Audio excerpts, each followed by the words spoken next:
trabaho, trabaho, trabaho, pera, pera, pera, pera. At least 30 years of my life. Hello! What's up? What's up? Bakit Mga ka na? higala!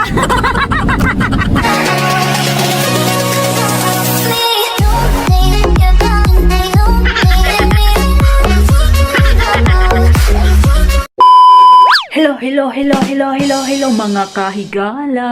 Maadjong buntag kaninyong tanan.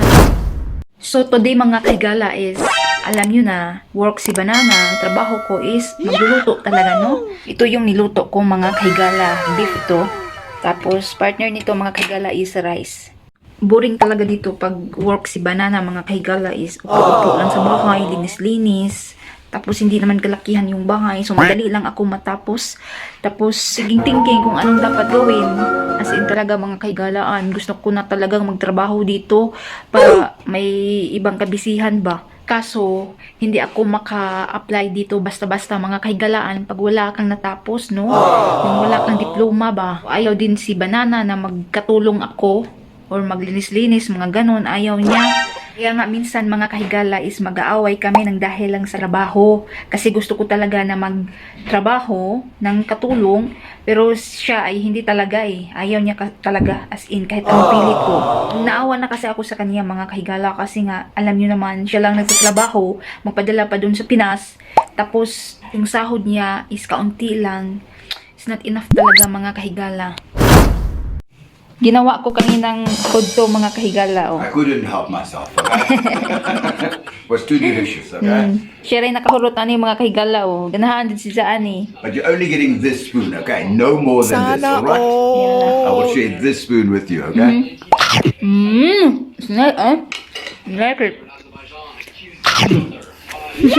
Delicious. The next day. Hello! What's up? What's up? What's up? What's up? What's up? What's up? What's up mga kahigala?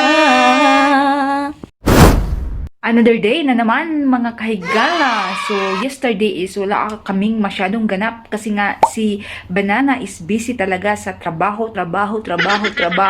kasi naghahanap ng pera.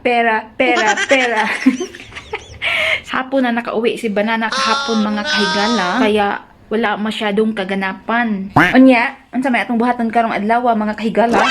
Syempre, sa may buhaton sa asawa nga mabilin sa balay, syempre magluluto talaga no para sa husband para di tayo makunutan at mapuspusan mga kahigala. Nag-boiled ako ng chicken. Bina-boiled ko yan mga kahigala kasi nga ito-fried ko to. Pag mag-fry talaga ako ng chicken is i-boiled ko talaga kasi nga ayaw ko sa masyadong luto ba. Parang gusto ko talagang i-boiled bago siya i-fried. Tapos itimplahan ko lang siya mga kahigala. Si Banana is magbibili lang siya sa labas ng salad. Salad yung partner namin. Walang rice muna tayo ngayon mga kahigala. Ito na ang fried chicken. Tignan nyo yung plates namin mga kahigala. Wala nang mga laman. Wala na ding mga vegetables oh.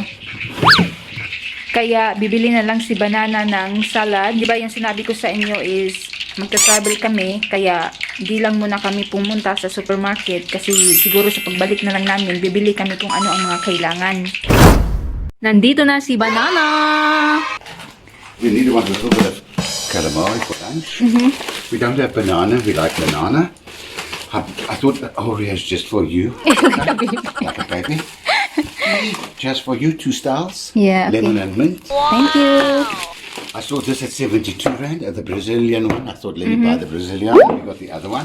I bought coleslaw for lunch. Yes, thank And I you. bought a green salad for lunch. Okay, so ito yung binili ni Banana mga kahigala. Kaya mataba si Banana mga kahigala kasi nga mahilig siya sa matamis. Kainan ng mga kahigala. Yan na si Banana. Buti na lang at maaga siya ngayon umuwi.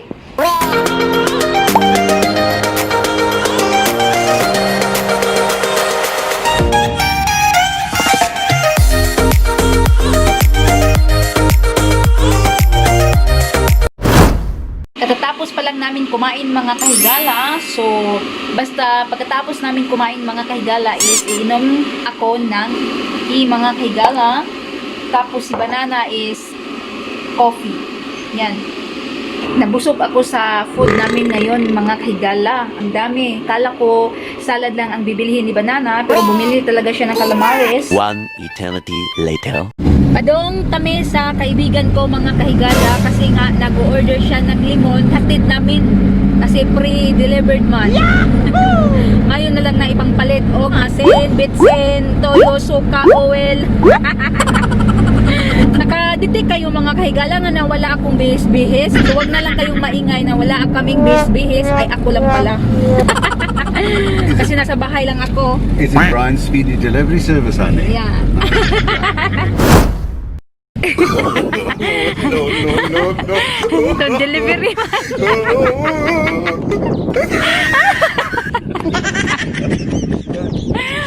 Ay, Diyos ko, Lord. Kailangan kag buang-buang, mahal. Help me. Ay, juga-juga ako dyan yung bana, mga kaigala. Nag-order yung kaibigan kong dalawa. I had to pick these lemons now, right? Ito si Eden, mga kaigala. Tatatandaan nyo to. Pumunta ako dito palagi pag may kainan. No, I don't think takes the money. He's the boss, okay? I'm just a delivery driver. Ay, jaga-jaga, oh. Joker talaga to, no?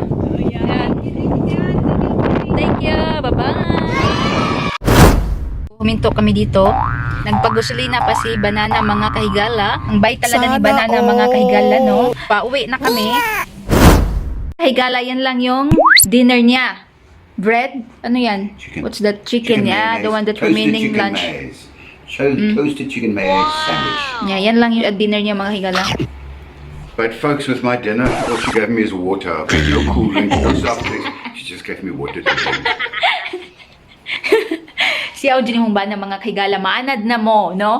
So, ngayon maligo na ako, mga kahigala, kasi nga aalis na naman kami ng maaga bukas. Mag-travel na naman kami, mga kahigala, no? Kapagod na. So, si Banana, nag-impake siya ng maaga din. Hindi siya magsalig sa akin, mga kahigala. Ano ba? Mag-agad. Siya lang mag-impake, tapos ako naman din mag-impake sa akin. Ganyan. Mamaya na lang ako mag-dinner kasi busog pa ako. Si Banana, oras-oras kakain, mga kahigala. Ganyan. Minsan sasabihin ko sa kanya, tama na, huwag ka nang kumain kasi nga matakot ako baka ma-high blood ba or singani, di ba? Hello, Mahigala. My boss has instructed me to tell you guys what I actually do for a living, what my work is. My work is varied. Operations and leasing director for a fashion company. We have expanded into homeware with the latest store that we've opened. And it's retail. It's basically retail. There are 9 stores. And we are expanding. We are called what we are called as a regional chain. Besides that, I run a little shop leasing business. In other words, I source shops for clients. I do the deals for them, depending on how far they want me to. I do layouts for them, etc. But that's a private little business that I run on my own. Having said that, COVID has messed that business up a little bit, so it's not doing as well as it should be for this year. But it's like all businesses have taken a little bit of a knock this year, and it will until the end of this year. Hopefully by January next year, things will get better. I've been in retail for most of my life. I can't remember when I started, but at least 30 years of my life I've been in retail. And it's what I enjoy. It's something that I really like doing. I like fashion. I've had my own fashion stores. Years ago, I sold the last fashion store somewhere around about 2014. I sold the last fashion store, and I'm enjoying what I'm doing. Okay, I don't work every day for the company, and then I assist other companies as well with staffing and possibly store design and wherever else they need me. My clientele is largely Chinese immigrants that have come to South Africa that are now permanent residents. So I have a corner of the market that I help out, okay, and assist and advise. Besides me doing that, my boss makes me deliver lemons, carry lemons to her customers, all right? I'm a lemon carrier and a lemon deliverer. I would also like to add our hopes and aspirations. For me, personally, I would like to go and live in the Philippines. I would like to open a business in the Philippines, something along the lines of a sari store, but not really sari because that's very small, more a grocery store. And then there's a couple of other ideas that I've got for the Philippines that I looked at when I was there last year. I won't elaborate on that, but hopefully within the next 3 years we can return to the Philippines, because there's a little person in the Philippines that we both love dearly. That's, I think, the biggest reason why we want to go back to the Philippines. But Mom actually likes South Africa. Okay? Katatapos ko lang maligo, mga kahigala. Tama siya, mga kahigala. Gusto ko talaga dito sa South Africa. As in, I like it here. Charot. English.com. Maubag hapon. Yan na, nakaimpake na si Banana, mga kahigala. Yan na yung bag. Yung sa akin is backpack. Ako na naman ang mag-impake. Shout out time na! I haven't put my cream on yet, honey. Okay. Tingin kami ng t-shirt. Ang dami kami ganito, mga kahigala. Tapos, black color, gray. Sa business niya to ba, before. Tapos, hindi nangahalin.